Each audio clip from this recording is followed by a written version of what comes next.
Hello everyone, welcome back to Twilight Tales. If you're here again, you know what that means. Dim the lights, put on your headphones, and prepare yourself for another long, sleepless night. If you enjoy these terrifying tales, don't forget to like, subscribe, and share this story with someone who thinks they're brave enough to listen. Let's dive into tonight's tale. This one's called Alone in the Office Building After Hours. It started on a Monday. That should have been my first warning. Mondays have a way of dragging nightmares into reality. I had just started a new job at a marketing firm downtown. Sleek, modern, full of glass and chrome, with open concept everything and free espresso in the lounge. It looked perfect. Too perfect. By Wednesday, I had noticed something odd about the place. Not the people. They were friendly enough. Fake smiles and dead eyes like anywhere else. No, it was the building itself. The kind of sterile, over-designed office that looked like it had never been touched by a real human. The walls were too white, the lights too bright. And then there were the elevators. They never made a sound. Not a ding, not a hum. They just arrived. Like they already knew where you wanted to go. I worked on the 14th floor. Or at least that's what it said on the directory. But I always found that strange. Most buildings skip the 13th floor. This one didn't. I checked. The elevator buttons went from 1 to 16, and 13 was right there in the middle. I pressed it once, just out of curiosity. Nothing happened. The button didn't even light up. I laughed it off, told myself it was probably disabled or under construction or something, but from then on I couldn't shake the feeling that the building was aware of me, like it was watching. Like I'd poked something I shouldn't have. Friday night, everything changed. It was nearly 9 p.m. I was staying late to finish a pitch. Everyone else had gone home. The cleaning crew wasn't due until midnight, and the building was dead silent. Too silent. You'd think in a place that big, you'd hear HVAC humming or distant footsteps or something. But there was nothing. Just the soft clack of my keyboard and the occasional groan of my own tired spine. At some point, the lights in the hallway went out. Not all at once. Just one by one. First near the elevators, then the reception area, then the break room. Got up to check the motion sensors, thinking maybe it was just saving power. But no matter how much I waved or walked around, they didn't come back on. I should have left right then. But I had this stupid sense of responsibility. New job, new boss, trying to prove myself. So I sat back down and tried to work, and that's when I saw it. A reflection in the black screen of my powered-down second monitor. A silhouette behind me. I turned so fast my chair nearly flipped, heart punching through my ribs. No one was there. The hallway was still dark, but empty. I stared into that shadowed corridor, skin prickling, breath caught. Maybe I imagined it. Maybe it was just the shape of my own head or a weird trick of light. That's what I told myself. But I couldn't ignore the pounding of my heart, the primal terror whispering, "You're not alone." I packed my things quickly, practically throwing my laptop into my bag. I sprinted to the elevator, jabbing the button repeatedly. Come on, come on, come on. The light above it blinked. Then 13, then nothing. The door slid open, but the panel inside didn't light up. No floor indicators, just a black mirror staring back at me. I stepped in. I don't know why. Maybe I thought I was being paranoid. Maybe I was desperate to get out. The second the doors closed, the temperature dropped.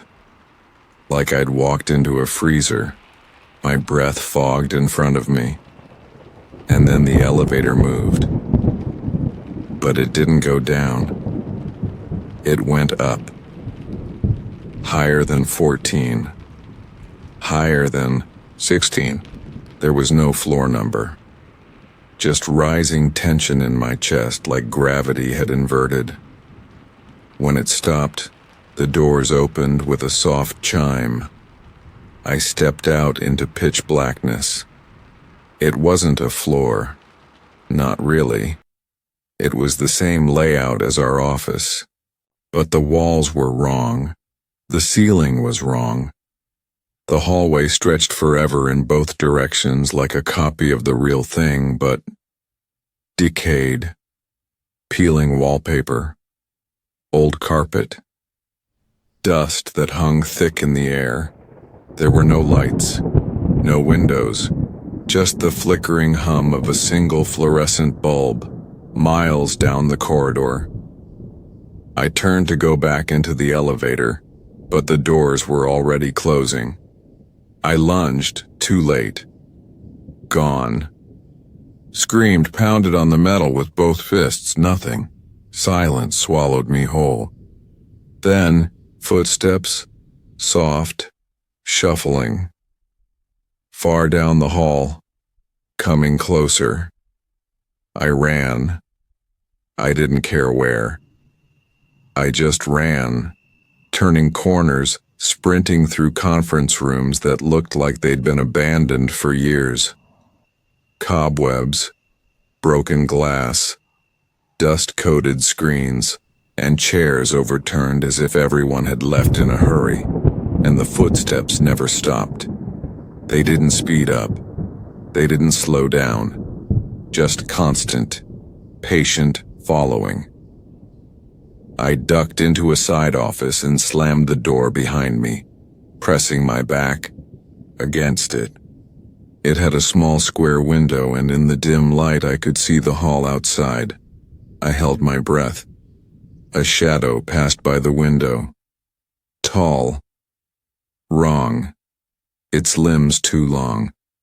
Head tilted. Like it was listening. Then it stopped. And slowly turned toward the door. It didn't knock. It didn't speak. It just stood there, unmoving. I backed away until I hit the desk, eyes locked on that window, heart jackhammering. Then, it vanished, just blinked out of sight like it had never been there. I stayed in that office for hours, I think. Time didn't move right in that place.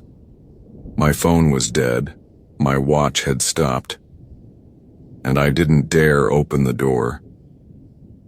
Eventually I heard the elevator chime again, far away. I cracked the door and peeked out, empty hallway. But something inside me whispered, "Now." Like the building had blinked, and I had a single second to escape. I ran toward the sound. When I reached the elevator, the doors were open, glowing, clean, normal. I didn't hesitate. The moment I stepped inside, I hit L for lobby. The panel lit up. It worked. As the elevator descended, I didn't breathe. I didn't blink. When the doors opened, I was in the real lobby again. Bright, cold, familiar. It was 7:14 a.m. I hadn't even realized it. The front desk security guard looked up from his phone and said, "Rough night?" I didn't answer. I just walked out into the sunrise and didn't stop walking until I got to my car. I never went back. I quit by email that afternoon. No one ever asked why. But I saw something later that week. On the company's website, their office was on the 13th floor, not the 14th. There was no 14th. There never had been. I don't know what floor I was really working on. I don't want to know. And if you ever find yourself alone in an office building after hours, and the lights go out, don't trust the elevator. And whatever you do, don't press 13. If you're still with me, congratulations. You made it through another tale from Twilight Tales. But sleep well tonight, if you can. And remember, like, subscribe, and share if this one gave you chills. We'll see you next time. Same place. Same time. Same darkness. Good night.